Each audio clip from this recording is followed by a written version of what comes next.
ഇന്ന് തന്നെ ഡൗൺലോഡ് ചെയ്യൂ. കാണൂ നിങ്ങളുടെ ഫേവറേറ്റ് ഷോസ്. കൃഷ്ണ,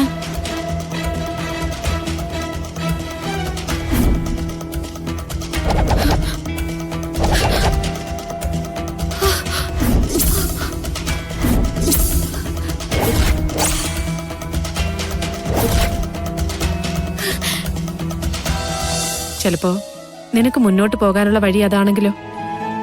നീ എവിടെയെങ്കിലും സുരക്ഷിതമായൊരു സ്ഥലത്തെത്തിയാല് എനിക്ക് അതിനേക്കാളും വലിയൊരു സമാധാനം എന്താ?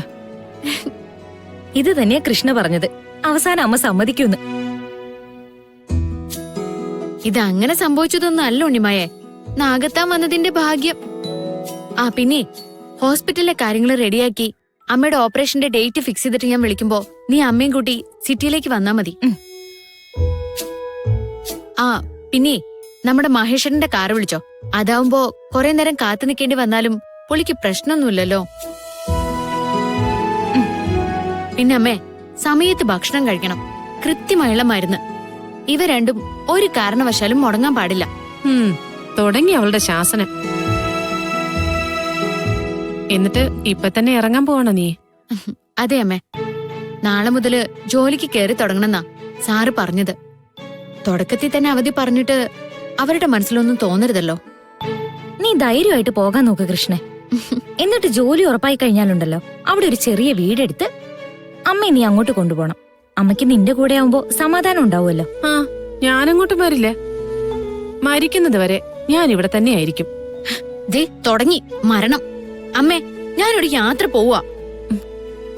ശരി ശരി, എന്നാ പിന്നെ മരണത്തിന്റെ കാര്യം പറയുന്നില്ല.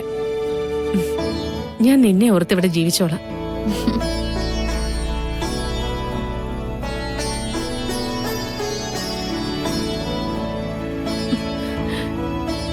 ശ്രദ്ധിക്കണേ മോളെ, വലിയ സ്ഥലോ.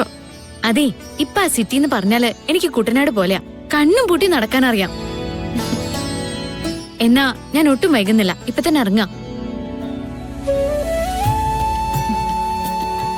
ഞാൻ ചെയ്യുന്നത് തെറ്റാണോന്ന് എനിക്ക് അറിഞ്ഞൂടാമേ, പക്ഷെ ഇതെന്റെ അമ്മയെ രക്ഷിക്കാൻ വേണ്ടിയാ.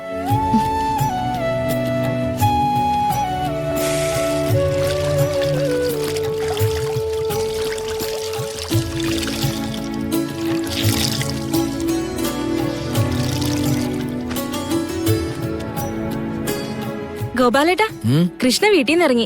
അവളിപ്പോ എന്നെ വിളിച്ചിരുന്നു. വരട്ടെ. വന്നു കഴിഞ്ഞാ നേരെ സിത്താര മേഡത്തിന്റെ വീട്ടിലേക്കല്ലേ പോകുന്നതെന്ന് ഓർക്കുമ്പോ. അതെ, എല്ലാ കാര്യവും തീരുമാനിച്ച് ആ പെങ്കൊച്ചനെ കൊണ്ട് കാശ് വാങ്ങിപ്പിച്ചിട്ടേ അതിനെ അവസാനം പെന്തിരിപ്പിക്കുന്ന വർത്താനം പറഞ്ഞാലുണ്ടല്ലോ. എന്റെ പേടി കൊണ്ടാ ഞാൻ പറഞ്ഞേ.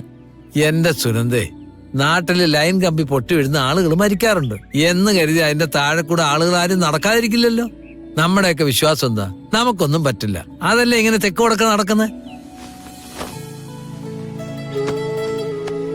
സുനന്ദേ, കൃഷ്ണമോളുടെ കാര്യത്തില് എനിക്ക് ദൈവത്തെ വിശ്വാസമുണ്ട്. അവൾക്കൊന്നും പറ്റില്ല. ഗാഥയും കൃഷ്ണയും ആരുടെ മക്കളായിരിക്കുമെന്ന് നമ്മൾ കുറെ ആലോചിച്ചല്ലേ. എന്നിട്ട് ഏതിനായിരുന്നു കൂടുതൽ സാധ്യത? രണ്ടുപേര് സിത്താര മേഡത്തിന്റെ മക്കള് തന്നെ എന്നല്ലേ? അങ്ങനെയാണെങ്കിൽ കൃഷ്ണയെ നമ്മളിപ്പോ അയക്കുന്നതേ അവളുടെ അമ്മയുടെ അടുത്തേക്കാ. ഗാഥയ്ക്ക് വേണ്ടി എന്തും ചെയ്യുന്ന സിത്താര മേഡം ഇനി മുതൽ കൃഷ്ണയ്ക്ക് വേണ്ടി എന്തും ചെയ്യാൻ തയ്യാറാവും. അതിലും സുരക്ഷിതത്വം വേറെ എവിടെ കിട്ടാനാ? നമ്മൾ തലോത്തി നിന്നാ കിട്ടുവോ? അതൊക്കെ ശരിയാ, പക്ഷേ അത്രയും വലിയ തറവാട്ടുകാരോടും വലിയ ബിസിനസ്സുകാരോടൊക്കെ അല്ലേ ഇടപെടേണ്ടത്? അതൊക്കെ അവർ പഠിപ്പിച്ച് ശരിയാക്കിക്കോളും. ഭാഗ്യമുണ്ടെങ്കിൽ ഇപ്പൊ കൃഷ്ണ അഭിനയിക്കുന്നില്ലേ, അയാളെ തന്നെ കൃഷ്ണ കല്യാണം കഴിക്കും. നിങ്ങൾ എന്താ വല്ല പകൽക്കിനാവ് കാണുകയാണോ? പകൽക്കിനാവൊന്നുമല്ല, എന്റെ മനസ്സിൽ തോന്നിയത് ഞാൻ പറഞ്ഞു എന്നേ ഉള്ളൂ. ഒരു കാര്യം നീ ഉറപ്പിച്ചോ, എന്തെങ്കിലും കാരണവശാല് ഗാഥയും ആ ബിസിനസ്സുകാരന്റെ വിവാഹം നടന്നില്ല എങ്കിൽ കൃഷ്ണമോളായിരിക്കും അയാളുടെ ഭാര്യയാകുന്നത്. എനിക്കൊന്നും കേക്കണ്ട. നിങ്ങൾക്കാണെങ്കിലേ ആഗ്രഹിച്ചൊടങ്ങിയ പിന്നെ ഒരു അന്തവും കുന്തവും ഉണ്ടാവില്ല. അവളുടെ കാര്യത്തിലല്ലേടി സുനന്ദേ, കൂടുതൽ ആഗ്രഹിച്ചാലും ഒരു കുഴപ്പമില്ല. അവളുടെ എല്ലാ പ്രശ്നങ്ങളും അവസാനിച്ച് അവള് സന്തോഷത്തോടൊന്ന് ചിരിച്ചു കണ്ടാ മതി എനിക്ക്. ലോട്ടറിയും കൊണ്ടുപോകുന്ന സ്ഥലത്തൊക്കെ ആൾക്കാരിപ്പൊ ചോദിക്കുന്നതേ മോൾ എവിടെ പോയി ഗോപാലെന്നാ. അത് കേൾക്കുമ്പോ ഒരു സന്തോഷ. നമ്മുടെ മോളെ ദൈവം കാക്കും സുനന്ദേ, ഉറപ്പാ.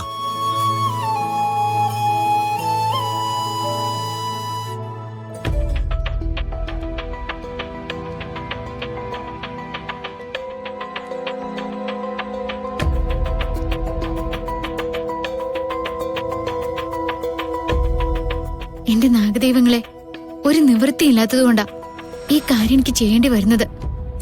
ഏത് പ്രതിസന്ധിയിലും എന്റെ കൂടെ നിൽക്കണേ.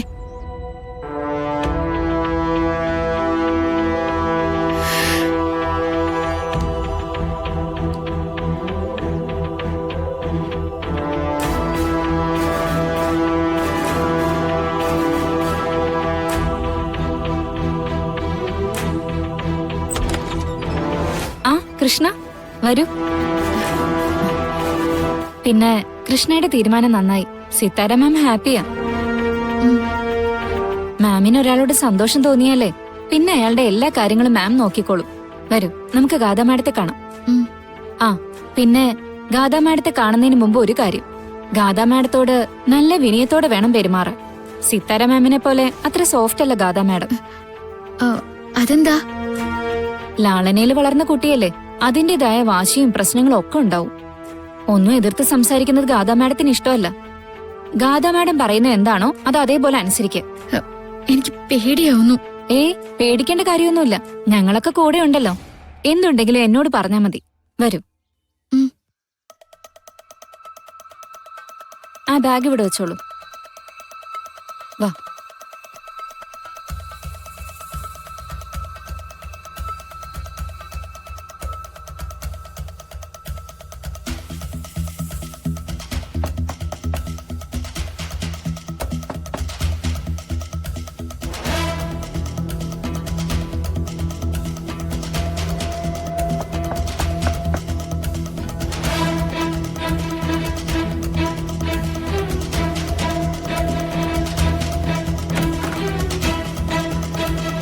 എന്താ കൃഷ്ണ,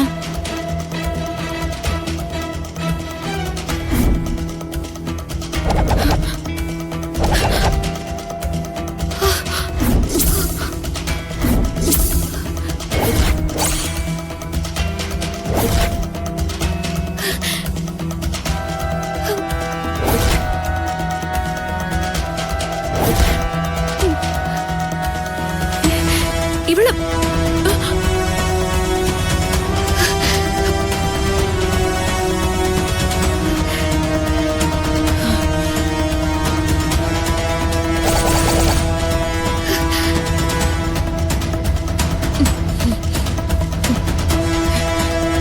ചേച്ചി